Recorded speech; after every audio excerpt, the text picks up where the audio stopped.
last but not least. So we'll start with you, Eric. You got a minute? Please tell us a bit about yourself and what your goals are. Thank you. My name is Eric Taylor. I'm your currently seated Sheriff-Coroner for San Benito County. A little bit about myself to get an understanding of why I want to continue doing what I'm doing. I'm not from here, from Watsonville, but I moved here with my wife in 2003. We've raised our children here and they've attended local schools, and I immediately fell in love with this place because it reminded me of what Watsonville used to be when I was a kid.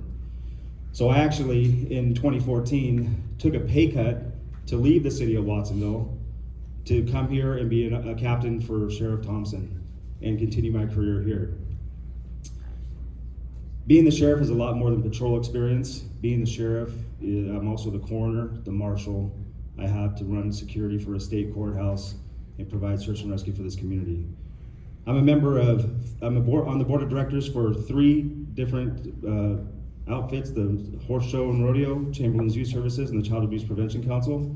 I'm a member of 11 other organizations, and I'm the liaison to 12 other community organizations. Thank you. Thank you. We're going to go to Juan next. You okay? Yeah. Good morning, everyone. My name is Juan Guevara. Born and raised in San Benito County. I'm the proud son of an immigrant single mother. I met my wife 18 years ago at our very own Round Table Pizza, and we have a 17-month-old precious daughter right now named Scarlett. I went to the police academy in 2010 where I graduated class president and received the Dr. Susan Oliveira Leadership Award. I went to the Oakland Police Department, then I went to the Hollister, and I was recruited by the Gilroy Police Department. I have a bachelor's in communications with a minor in business, and I'm working on my master's in public administration right now. Something I'm very proud of is that I'm a principal police and instructor that teaches about how to treat everybody with dignity and respect, about conveying trustworthy motives, and also about being transparent in our actions. I've taught that class to the entire Gilroy Police Department, which includes the chief, captains, sergeants, and police officers. My campaign is very simple. I'm campaigning on being more engaged with the community, being able to train them and educate them on public safety issues, being able to have more transparency and establish a relationship built on trust. Thank you. Thank you, Juan. Joel, would you like the mic? Yes. My name is Joel Buckingham, and I am a career prosecutor. I've been prosecuting cases for 16 years, 11 of those down in San Bernardino, a population of 2.1 million people, 2 years in Humboldt and 3 years here. I'm married to my lovely wife, Jennifer Dassel. You may recognize the name from Dassel's Petroleum. If you've had any problems with their customer service lately, they sold the business 5 years ago. But that goes to show that local businesses are key to customer service, right? Because as soon as it goes to a large business, what you lose is you lose that community focus that happens. And so I think that's very important to see what the chamber's doing and what local business brings. Like I said, I have 16 years of experience as prosecutor. It is my goal by my election to transform the district attorney's office to one of trial and prosecution excellence. I have more trial experience than any other person in the office, trying murder cases to verdict. I've tried gang cases to verdict. I try cases, and I'm going to lead the office to trial excellence to give you, the taxpayer, the best value for your taxpayer dollar in the district attorney's office. Thank you. Candice? Thank you. My goal is to win re-election, of course. I want to let the voters know that they already have the best candidate in office. I continue to protect our community and our way of life. I have dedicated my life to this community, and I want to continue to do such. My job as district attorney is the best way I can take care of our community. I am running for re-election because I feel it as an honor and my duty to protect our way of life and the safety of our citizens, to keep San Benito County a safe place to raise a family as I raise my 2 children here. My relationships in the county create a unique ability to get policies and programs established that serve our communities. My administrative experience in the office makes me the only reasonable candidate. I started in the office in 1987 and had the honor to be the first woman elected to San Benito County District Attorney in 2007, and I have served as such. Thank you.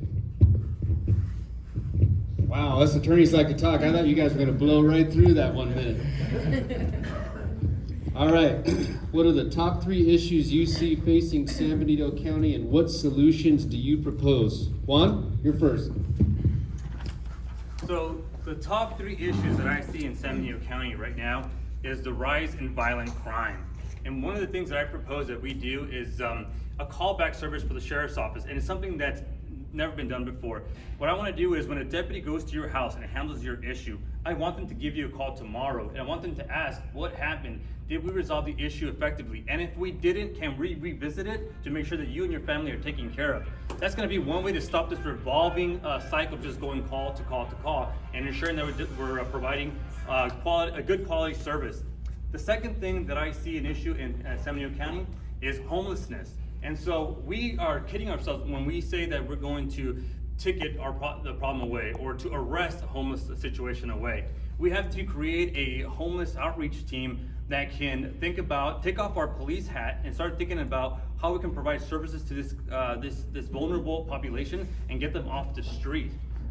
It's going to be a much more comprehensive and much more tailored approach than just responding to these calls and trying to minimize it.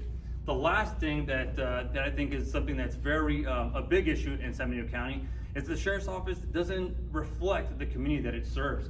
There isn't a single female deputy on patrol. There is a single female deputy sergeant.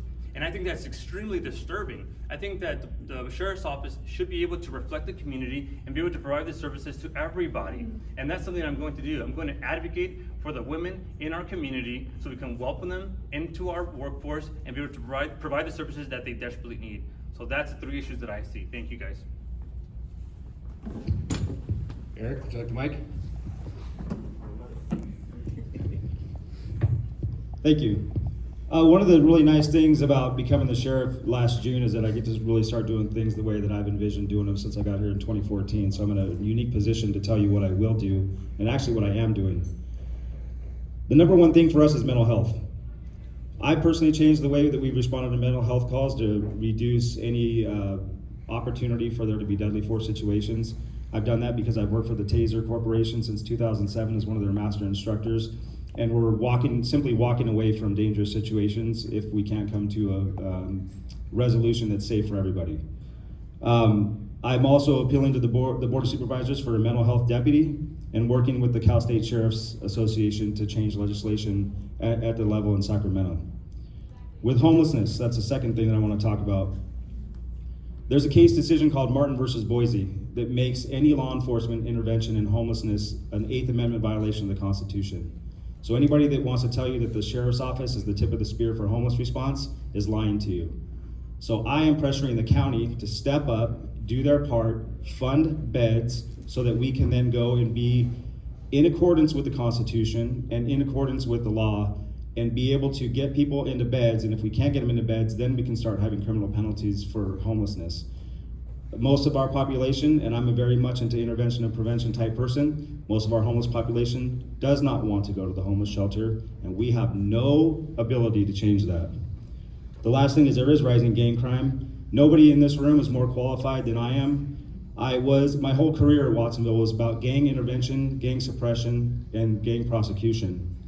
I'm demanding, I have the background to combat gangs and also intervene in them. In a 24-month period in Watsonville, I did 77 criminal gang cases with 76 convictions myself. And actually, I was after over half all gang prosecutions of the county were from one person. So I'm the one that can help you do that. Thank you. Thank you, Eric. Candice, question is, what are the 3 top issues you see facing San Benito County, and what solutions do you propose? Thank you. I believe the 3 biggest criminal justice concerns for San Benito County are gangs, drugs, and homelessness. I think that's going to be a reoccurring theme through all 4 of us. Combating criminal street gangs is already a major focus of my office.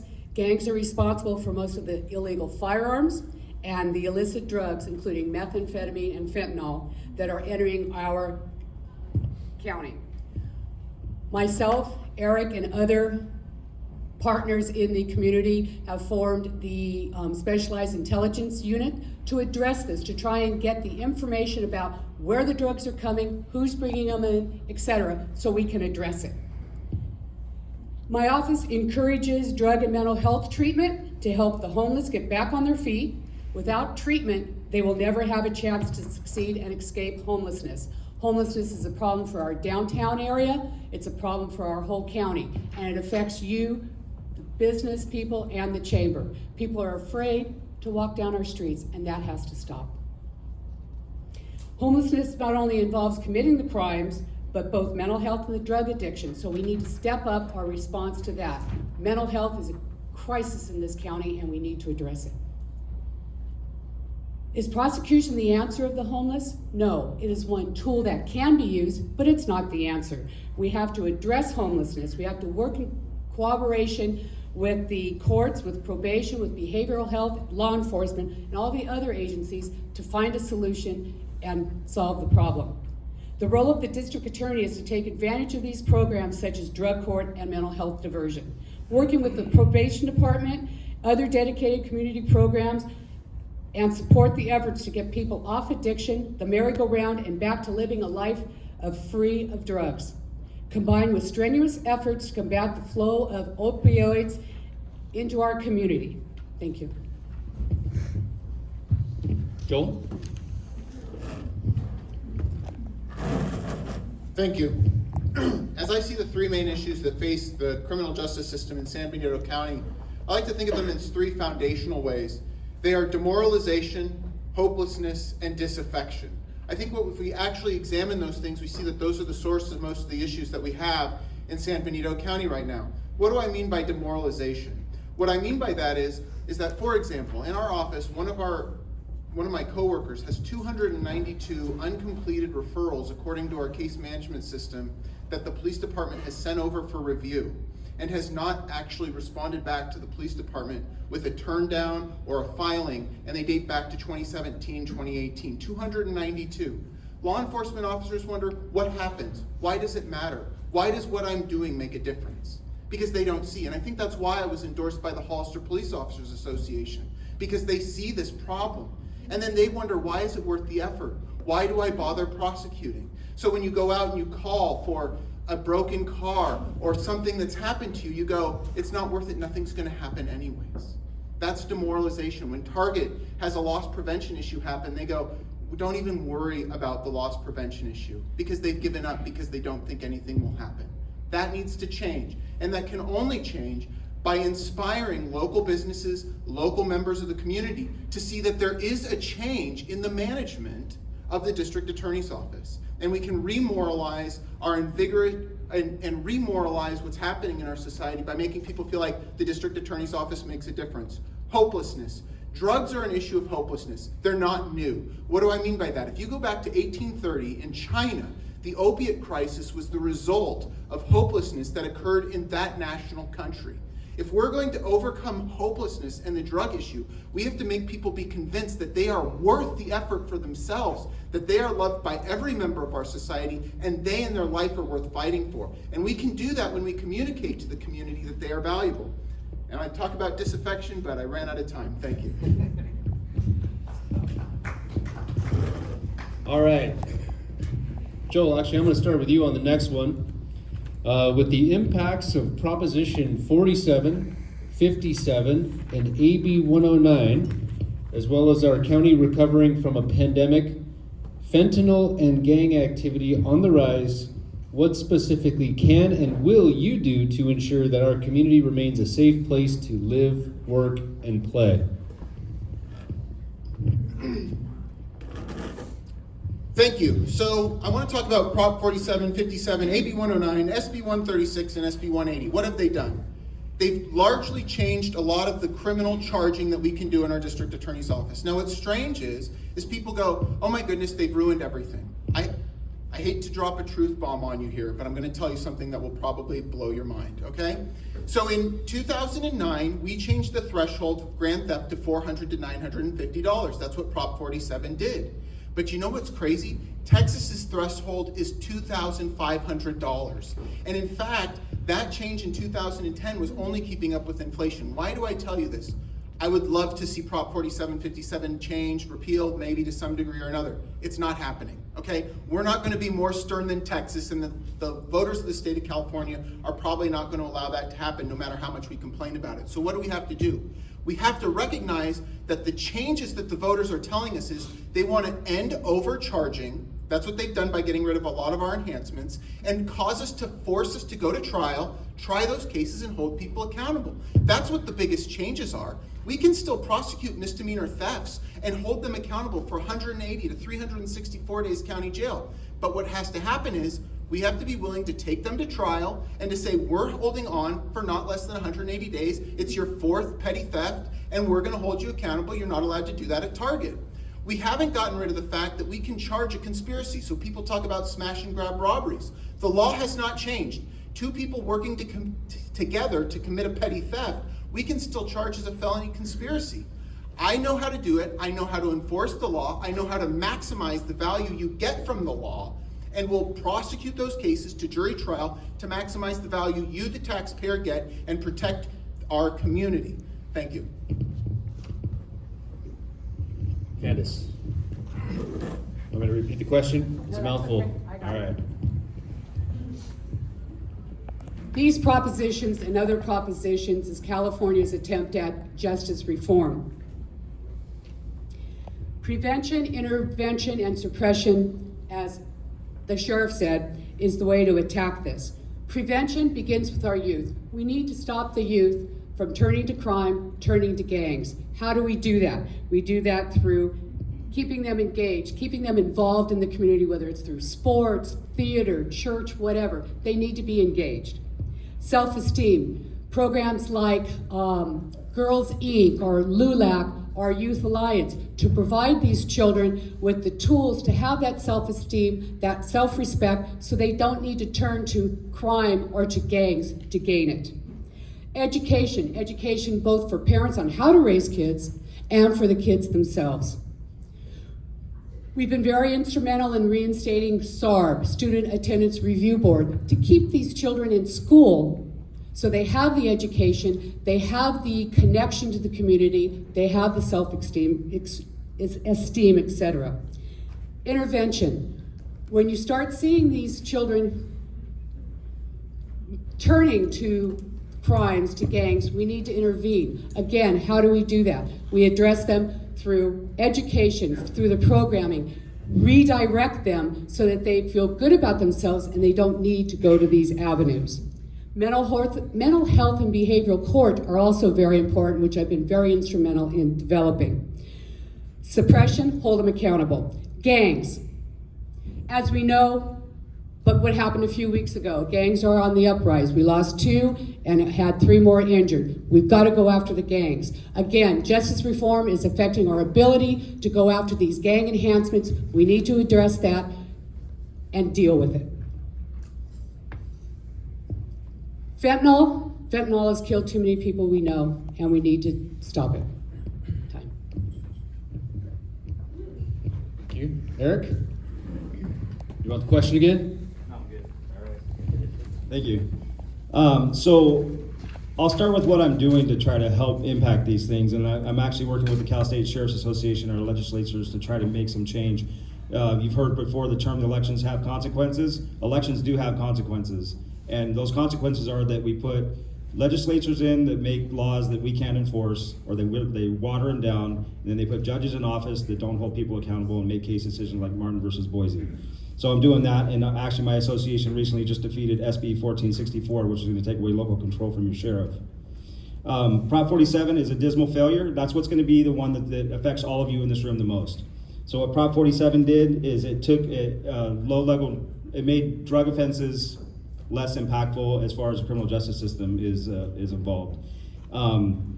It decriminalized drug possession from a felony to a misdemeanor, which removed our ability to make an arrest in most circumstances. It's a very frustrating thing for people. I've had some constituents say, you know, we watched these people doing drugs in the park, and the deputies showed up and they gave them a ticket and they walked away. That's the law, folks. It's not fair, but that's the hand we've been dealt. Prop 57 is very concerning to me because it's taken the abilities of being able to charge juveniles as adults. And why is that a concern? Because I'm telling you, these gangs are taking advantage of our kids. They're making them their foot soldiers, and they're having them go out and commit violent crime, knowing that they're not going to be charged as an adult.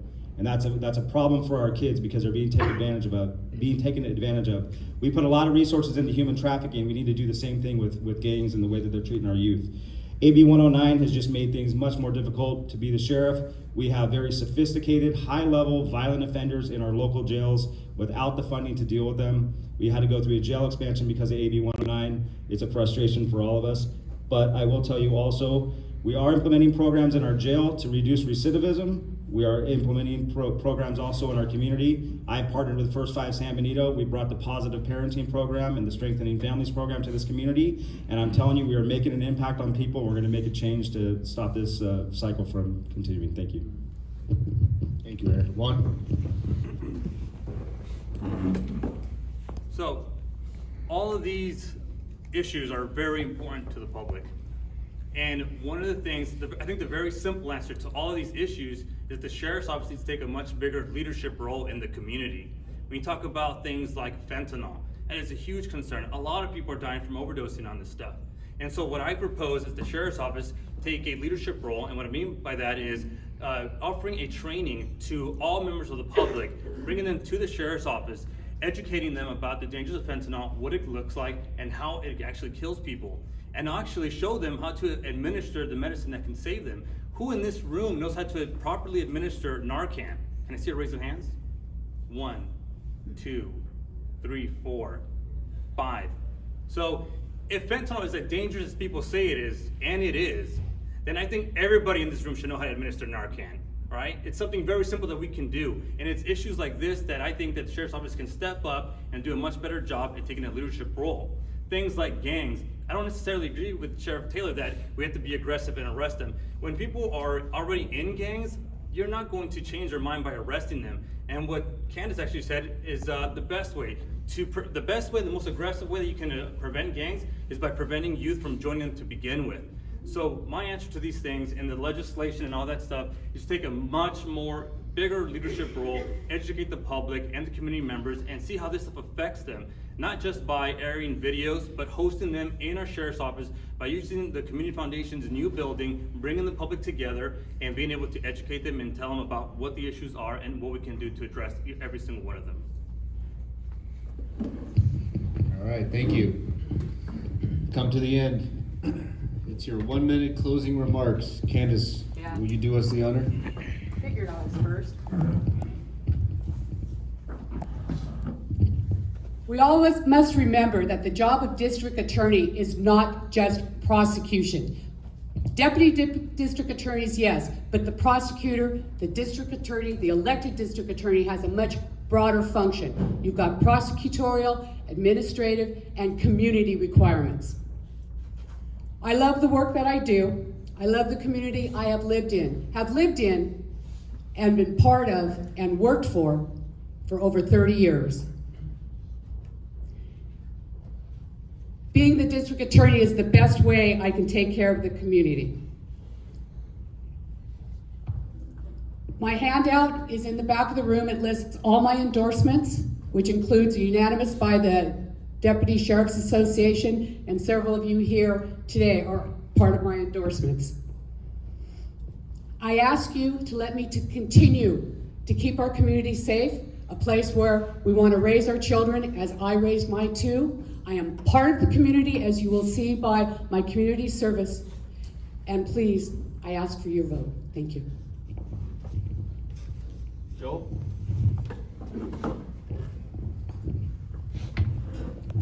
A lot of the challenge in the 21st century is how are we as a criminal justice system going to respond to the changes that occur in it.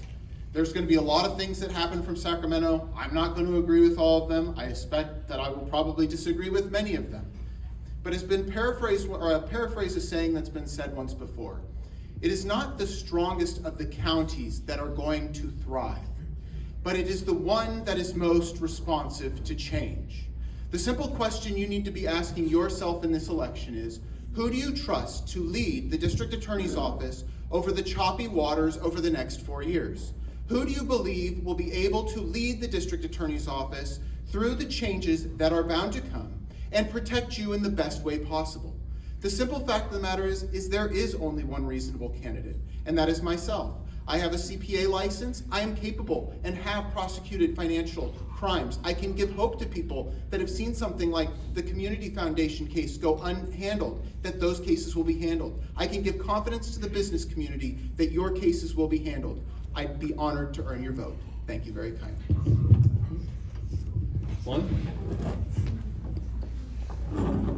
All right, so I just want to say thank you to everybody for being here today. And it was my honor to be here and talk to you about my campaign. What I am offering everybody is a bold new approach to do policing. Since after doing this for over 10 years, one of the things that I realized that law enforcement is stuck in the past. We do things very archaically, and I think that it's time to do a new approach, a new contemporary way to address these issues. So that is what I'm offering. Please, if you need more information, go to my website, guevaraforsheriff.com. I am humbly requesting your support and your vote. And if I can answer any question, my phone number is on my flyer as well, and you guys can call me or text me with any question you guys might have. Thank you very much, people. Thank you. Eric? Thank you. I hope you all know how much my heart is with this community, with this job, and wanting to continue what I've been doing already since 2014 here. I do want to clear up a couple misnomers that have been stated.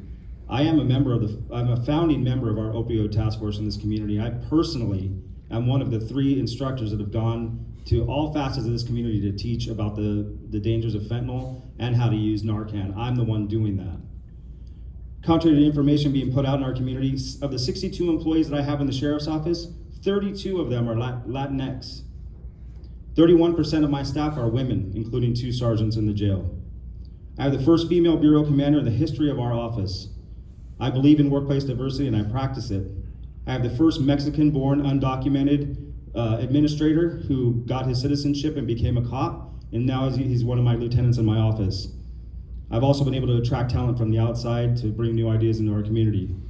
We're far below the attrition rate that you'll see in other places in California.